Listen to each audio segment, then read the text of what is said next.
حدیث قدسی ہے، اللہ تبارک و تعالیٰ خود فرماتا ہے جب میرا بندہ میری محبت میں مستغرق ہوتا ہے تو پھر اس کی آنکھ بن جاتا ہے، یعنی یہ دیکھتا اس کی آنکھیں تو ضرور ہے لیکن دیکھنا میرا ہے۔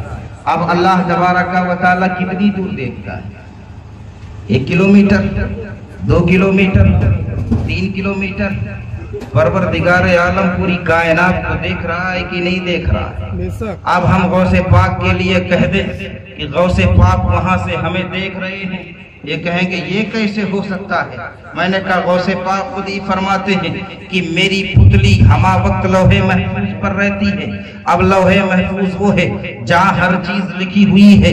پتہ کیا چلا کہ غوث پاک کی آنکھیں لوح محفوظ کا مطالعہ کر رہی ہے۔ اب لوح محفوظ پر بھائی کے مسلمانوں کا یہاں بیٹھنا اگر لکھا نہیں ہوتا تو بھائی کے مسلمان یہاں بیٹھے نہ ہوتے۔ پتہ چلا جب لوح محفوظ پر لکھا ہے تو غوث پاک اسے دیکھ بھی رہے ہیں۔ اسی طرح آپ دیکھیں تو صحیح، ان کرامتوں کا ذکر قرآن میں بے شمار ہے۔ چند باتیں آپ کے سامنے رکھ کر پھر اپنی بات آگے بڑھاتا ہوں۔ حضرت زکریا علیہ السلام ہے، حضرت زکریا، حضرت مریم یہ ولی کیا ہے؟ حضرت زکریا یہ نبی ہے، اللہ تبارک و تعالیٰ کی یہ بندی حضرت عیسیٰ علیہ السلام کی والدہ ہے۔ کون؟ حضرت مریم۔ بچپن ہی سے ان کو محراب میں ڈال دیا گیا۔ ایک لمبی بات ہے کہ منت مانی گئی تھی بچہ پیدا ہوگا تو اسے ہم ڈالیں گے، بچہ پیدا نہیں ہوا تو بچی پیدا ہوئی پھر بھی ڈال دیا گیا۔ پچھلی شریعت میں یہ چیز جائز تھی۔ سیدہ مریم کو عبادت خانے میں ڈالا گیا، محراب کی جو جگہ ہوتی ہے جہاں ہم اور آپ نماز پڑھتے ہیں، جانتے کہ نہیں؟ بات سمجھ لیں اس کے بعد پھر ہم تقریر کر دیں۔ آپ وہی عبادت کرنے لگی بچپن میں، بہت زیادہ عمر نہیں۔ آپ جب عبادت کرنے لگی تو جناب زکریا علیہ السلام جب آپ کے پاس آتے تو بے موسم پھل دیکھتے، گرمیوں میں سردیوں کا پھل، سردیوں میں گرمیوں کا پھل۔ حضرت زکریا نے پوچھا کہ یہ پھل تمہیں کہاں سے ملتے ہیں؟ کہا میرے پروردگار کی طرف سے۔ اب اگر عقل کے اندھے قرآن کا مطالعہ کیے ہوتے تو دیکھ لیتے کہ حضرت مریم رضی اللہ عنہا کی یہ کرامت قرآن میں موجود ہے۔ حضرت زکریا نے جب دیکھا کہ یہ پھل بے موسم آ رہے ہیں، سردیوں کے پھل گرمیوں میں مل رہے ہیں، گرمیوں کے پھل سردیوں میں مل رہے ہیں، بے موسم پھل ہے، مریم باہر بھی نہیں نکلتی ہے، پھل کی ٹوکری موجود ہے، مریم باہر بھی نہیں نکلتی ہے، پھل کبھی کم نہیں ہوتا ہے۔ میں عقل کے اندھوں سے پوچھنا چاہتا ہوں، اے عقل کے اندھوں یہ کیا ہو رہا ہے؟ تو عقل کے اندھے بھی یہاں خاموش ہو جائیں گے، یہ کوئی اور چیز نہیں ہے، حضرت مریم کی کرامت ہے۔ میں نے کہا مریم کی کرامت کو جب قرآن نے بیان کیا ہے تو پھر غوث پاک کی کرامت کیوں نہیں تسلیم کر لیتے ہو؟ غریب نواز کی کرامت کیوں نہیں تسلیم کرتے ہو؟ یہ کہیں گے یہ پھل آ جانا یہ چھوٹی بات، پھل آ جانا چھوٹی بات۔ آپ میں سے کوئی ہے پھل ول ملا دے بھیا؟ ان سے بھی کہیے کہ کبھی ایک کیلا منگا دیجئے۔ ہم بیٹھے ہیں پوری جماعت، پوری لابی مل کے ایک پھل کوئی منگائے، منگا سکتے کہ نہیں منگا سکتے؟ نہیں منگا سکتے، اس لیے کہ ان میں ولی ہوتے ہی نہیں ہوتے ہیں۔ ولی صرف ہم میں ہے، عقل والے صرف ہم میں ہیں، ہم ہی اور آپ عقل والے ہیں۔ جس نے اللہ کی معرفت حاصل کر لی وہی عقل والا ہے، اور جس نے حاصل ہی نہیں کی وہ عقل والا نہیں ہے۔ اب قرآن کریم میں دوسری جگہ سورہ کہف میں دیکھیں، اگر انہیں حضرت خضر اور موسیٰ کا قصہ یاد ہوتا تو یہ کرامت جان لیتے۔ حضرت خضر اور حضرت موسیٰ ایک بڑی کہانی یہ مختصر کر دیا۔ جناب خضر نے ایک بچے کو مار دیا، پوچھا گیا کیوں؟ تو آپ نے غیب کی بات بتائی. ایک دیوار گر رہی تھی، اس دیوار کو آپ نے صحیح کر دیا، جبکہ بستی کے لوگوں نے آپ کو کھانا بھی نہیں دیا، آپ کو ٹھکانہ بھی نہیں دیا. ایک کشتی پر آپ کو سوار کیا گیا، کشتی پار بھی کرایا گیا، آپ نے کشتی کی تخت پہ ادھر سے ادھر چھید کر دیا. یہ ساری چیزیں ہو رہی تھی کیسے؟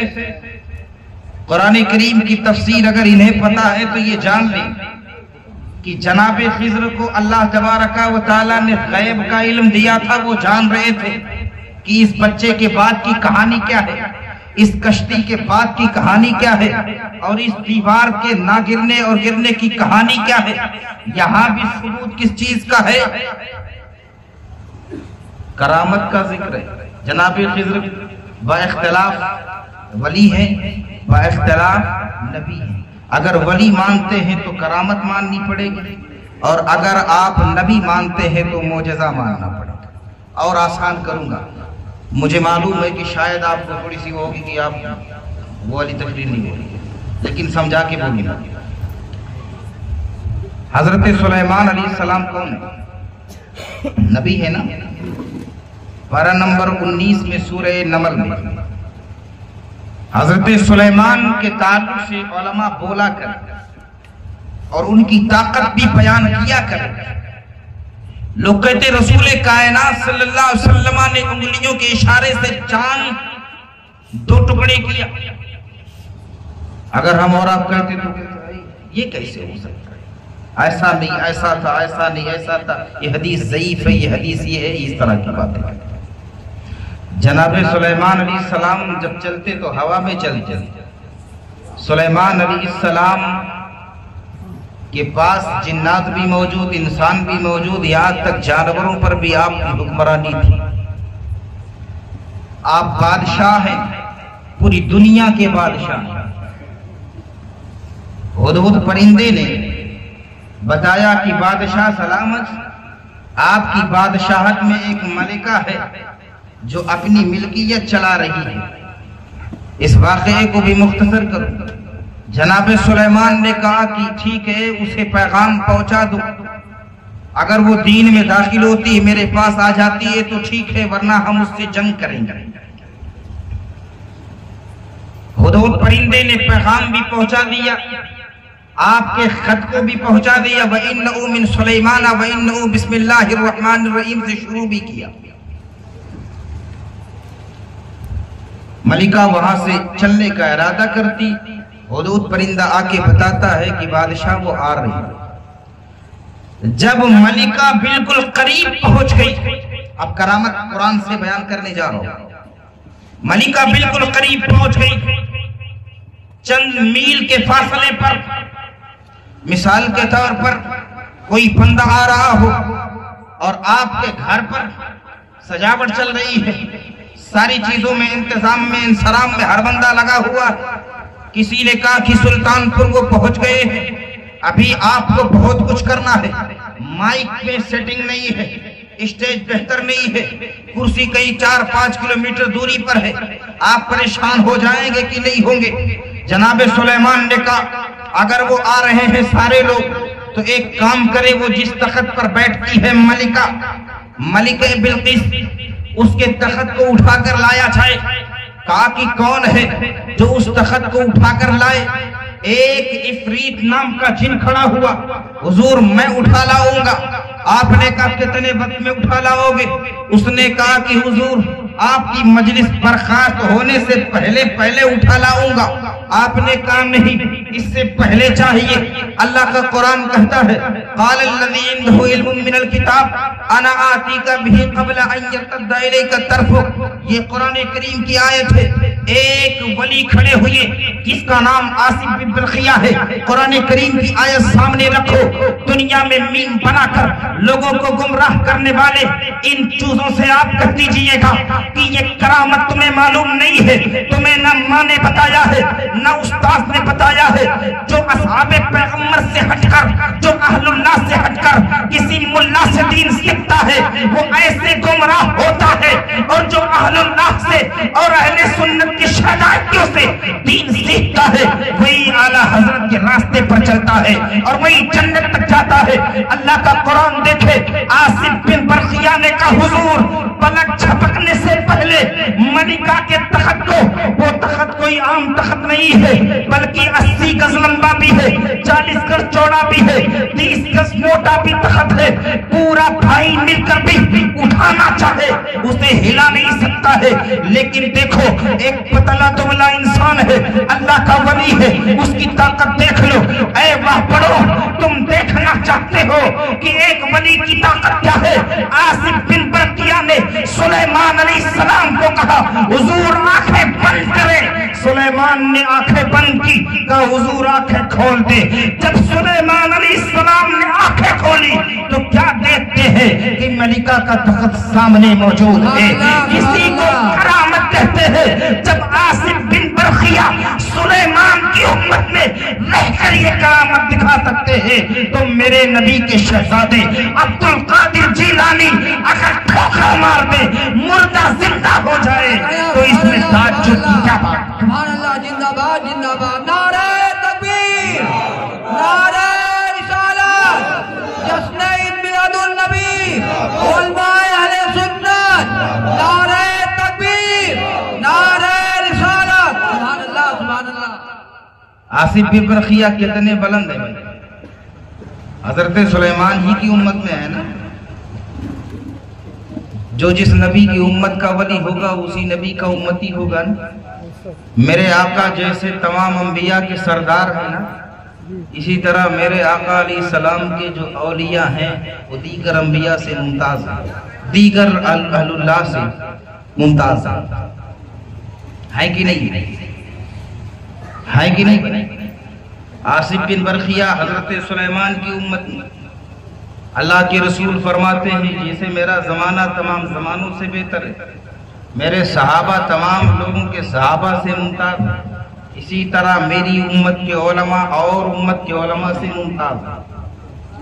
سیدنا عبد القادر جیلانی تو تمام امتوں کو بھی جوڑ لیں اور اس امت کے اہل اللہ کو بھی جوڑ لیں، سب سے ممتاز ہیں، سب کے سردار ہیں۔ واہ کیا مرتبہ ہے غوث ہے، بالا تیرا اونچے اونچوں کے سروں سے ہے قدم آلا تیرا، اور سر بھلا کیا کوئی جانے کی ہے کیسا تیرا، اولیاء ملتے ہیں آنکھیں وہ ہے تلوا تیرا۔ سبحان اللہ سبحان اللہ۔ تو آصف بن برقیہ تو اس امت کے چھوٹے کسی ولی سے بھی افضل نہیں ہے۔ جب یار آصف بن برقیہ اتنے بھاری تخت کو اٹھا کر سیکنڈ سے پہلے، پلک جھپکنا یہ سیکنڈ سے بھی کم وقت ہوتا ہے، اتنا بڑا کام کر سکتے ہیں۔ اب کوئی میم بنانے والا ملا کہہ دے گا کہ یہ کیسے ہو سکتا ہے؟ آپ کھول قرآن دیکھ، اللہ کا قرآن کہتا ہے۔ اسی طرح قرآن کریم میں متعدد آیتیں موجود ہیں جس میں اولیاء کی کرامتوں کا ذکر موجود ہے۔ آپ کسی اور کے ذکر میں نہیں اس وقت، آپ کسی اور کی محبت میں یا نہیں بیٹھے، تمام اولیاء اعظام کا جو سردار ہے اس کی محبت میں بیٹھے ہوئے۔ اور غوث پاک رضی اللہ تعالیٰ عنہ کی ذات تو وہ ہے کہ آپ کی ذات پر پی ایچ ڈی کرنے والا پی ایچ ڈی کر رہا ہے تو یہ پروفیسر بعد میں بنتا ہے، ولی پہلے بن جاتا ہے۔ آپ کی ذات پر پی ایچ ڈی کرنے والا پروفیسر تو بعد میں بنتا ہے، ولی پہلے بن جاتا ہے۔ وجہ یہ ہے کہ تصوف میں بھی دیکھیں گے تو غوث اعظم کو ممتاز پائیں گے، طریقت و شریعت میں دیکھیں گے غوث اعظم کو ممتاز پائیں گے۔ جس نحس سے بھی غوث اعظم کا مطالعہ کیا جائے گا، بندہ اگر خوف خدا تلاش کرنا چاہے تو غوث اعظم کے اندر تلاش کرے۔ حضرت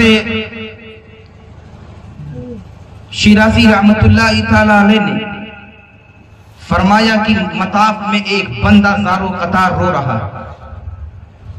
طواف کی جگہ کو مطاف کہتے ہیں، کعبے کے پاس جو چاروں طرف آپ دیکھ رہے ہیں نا جگہ کا، جہاں سے لوگ طواف کرتے وہ مطاف کیا ہے؟ بولیں گے مطاف۔ قریب میں بالکل حتیم کے پاس ایک بندہ زارو قطار ہو رہا، اس کے رونے کے دور دیکھ کر لوگوں نے طواف بند کر دیا۔ وہ ایک بار کہہ رہا ہے اے پروردگار اگر میرے اعمال ایسے نہ ہوں کہ تیری بارگاہ میں مجھے نجات مل جائے تو مجھے اندھا اٹھانا۔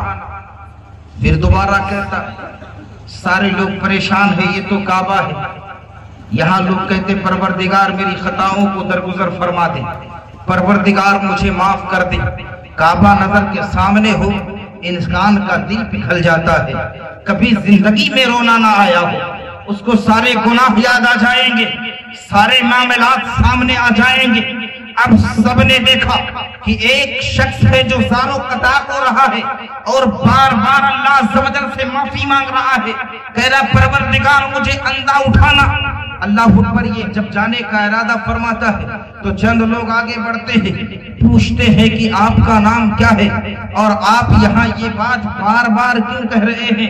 کہا میرے نام کو اگر جاننا چاہتے ہو تو مجھے دنیا عبد القادر جیلانی کہتی ہے، میں عبد القادر جیلانی ہوں۔ اے لوگوں میں آپ سے کہنا چاہتا ہوں اگر خوف خدا دیکھنا ہے تو آپ کو غوث اعظم کو دیکھنا ہوگا، اگر آپ کو علم دیکھنا ہے تو غوث اعظم کو دیکھنا ہوگا، اس لیے کہ دنیا کے علوم جس زمانے میں آپ تھے اس زمانے میں آپ کے سامنے بالکل نقطہ بنا کے رکھ دیا گیا تھا۔ آپ کہیں گے شاید یہ مولانا مبالغہ کر رہے ہیں، یہ مبالغہ آرائی سے بالکل پاک جملہ ہے۔ اللہ کی عزت کی قسم جس دور میں عبد القادر جیلانی موجود تھے پوری دنیا کے سب سے بڑے فقیہ تھے، پوری دنیا کے سب سے بڑے محدث تھے۔ جب پوری دنیا کے لوگ کسی مسئلے میں پریشان ہو جاتے تھے تو عبد القادر جیلانی کی بارگاہ میں پہنچتے تھے، غوث اعظم کی بارگاہ میں ضرور یہ ادب طے کرتے تھے۔ ایک بار ایک شخص نے قسم کھا لی اگر میں اللہ کی ایک ایسی عبادت نہ کروں کہ تنے تنہا میں وہ عبادت کروں، اس عبادت میں کوئی اور شریک نہ ہو تو میری بیوی کو 3 طلاق۔ اس بندے نے یہ قسم کھا لی، اب کسی مفتی کے پاس گیا اس لیے کہ اب تو ایسا سمجھ رہا ہے کہ اگر آزان دیتا ہوں تو آزان ایک وقت میں نہ جانے کتنی جگہوں پر ہو رہی ہوتی ہے۔ انڈیا میں زوال کا وقت ہے لیکن دیگر ایسے ممالک ہے جہاں زوال کا وقت نہیں ہے، بعض ایسے ممالک ہے جہاں کئی فجر کا وقت ہے، کئی ظہر کا وقت ہے، فجر کے وقت سے لے کر ظہر کے وقت تک آزان ہوتی رہتی ہے اور ظہر کے وقت سے لے کر عصر کے وقت تک آزان ہوتی رہ رہی ہے۔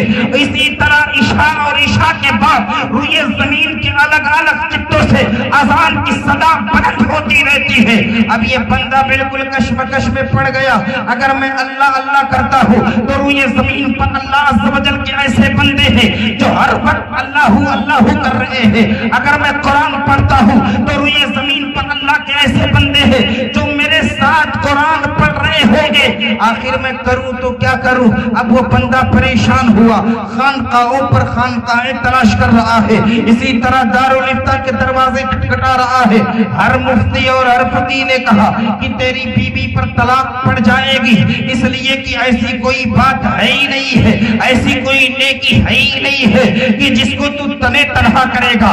اے بھائی کے مسلمانوں، اگر آپ بیٹھ کر غوث اعظم کا ذکر کر رہے ہیں تو اس روئے زمین پر نہ جانے کتنی جگہوں پر اللہ کے بندے بیٹھ کر اللہ اللہ کر رہے ہیں کہ نہیں کر رہے ہیں؟ غوث پاک کی بارگاہ میں خراج عقیدت پیش کر رہے ہیں کہ نہیں کر رہے ہیں؟ اب اگر میں دعویٰ کر دوں کہ نہیں تنے تنہا میں یہ کام کر رہا ہوں تو لوگ سمجھ جائیں گے کہ میں پاگل ہو چکا ہوں، اس لیے کہ اسی سلطان پور ضلع میں نہ جانے کتنی جگہوں پر جلسے ہو رہے ہوں گے۔ اسی طرح اگر آپ گاؤں اور علاقے کو دیکھیں گے، ہر گاؤں اور علاقے میں ایک ایسا بندہ مل جائے گا جو ہمارا اللہ کی یاد میں بالکل مستغرق ہوتا ہے، مجذوب قسم کا ہوتا ہے۔ اگر آپ ضلع میں ڈھونڈیں گے، ضلع میں تو کتنے مل جائیں گے، گاؤں میں ہو سکتا ہے نہ ملے۔ اب وہ بندہ پریشان ہے، کسی مفتی کے پاس گیا، اس نے کہا کہ جاؤ بغداد چلے جاؤ، غوث پاک کی بارگاہ میں اپنی بات رکھو اور وہاں سے تمہیں جواب مل جائے گا۔ اب وہ مرتا کیا نہ کرتا والا مسئلہ ہے۔ بندہ جب پریشان ہوتا ہے، میں آ رہا تھا تو ایک صاحب فیض آباد سے فون کیے، میں نے یہ اپنی بیوی کو 3 طلاق دیا ہے، میں نے بچے کو موبائل دیا، میں نے اسپیکر پہ فون رکھا، میں نے کہا گاڑی چلا رہا ہوں لیکن آپ بات کیجئے، بیوی کو طلاق دے چکے ہیں لیکن اب پریشان ہے کہ بیوی کو دوبارہ رکھنا چاہ رہا ہوں۔ اے نوجوانوں، میں آپ سے کہنا چاہتا ہوں جذبات میں کوئی فیصلہ نہ لیا جائے کہ ہوش میں آنے کے بعد بندہ پھر شرمندہ ہو جائے یا بندہ پچھتانے لگے۔ اگر کوئی مسئلہ پیش آ جائے تو صبر سے کام لیجئے، انشاءاللہ راستہ ہموار ہو جائے گا۔ اب وہ پریشان تھے، میں نے مسئلہ بتا دیا، اب وہ بھی بندہ اسی طرح پریشان تھا، اب بغداد کی طرف جا رہا ہے، غوث پاک کی بارگاہ میں پہنچا، کہا حضور السلام علیکم ورحمت اللہ، حضور میں بہت پریشان ہو، حضور میں فلاں جگہ سے آیا ہو، حضور میں نے ایک قسم کھائی تھی کہ اگر میں اللہ کی ایک ایسی عبادت نہ کروں کہ وہ عبادت تنے تنہا ہو، کوئی اس عبادت میں شریک نہ ہو تو میری بیوی پر 3 طلاق پڑ جائے۔ حضور میں نے ہر مفتی سے مسئلہ پوچھ لیا ہے لیکن کوئی مفتی نہیں بچا پا رہا ہے۔ آپ نے کہا تیرا سوال تو بہت آسان ہے، گھبرا نہیں، تو چلا جا مکہ چلا جا اور مکے کے سردار سے بول دے کہ تیرے لیے کعبے کو 1-2 منٹ کے لیے خالی کرا دے، روئے زمین پر ایک کعبہ ہے، جب ایک کعبے کا طواف تو کرے گا تنے تنہا طواف کرے گا، کوئی اور بندہ طواف نہیں کرے گا۔ میں نے سمجھ لیا کہ اللہ کی عزت کی قسم جب بڑے بڑے فقہا کی عقلیں حیران ہو جاتی ہے تو عبد القادر جیلانی کی عقلیں سفر شروع کرتی ہے۔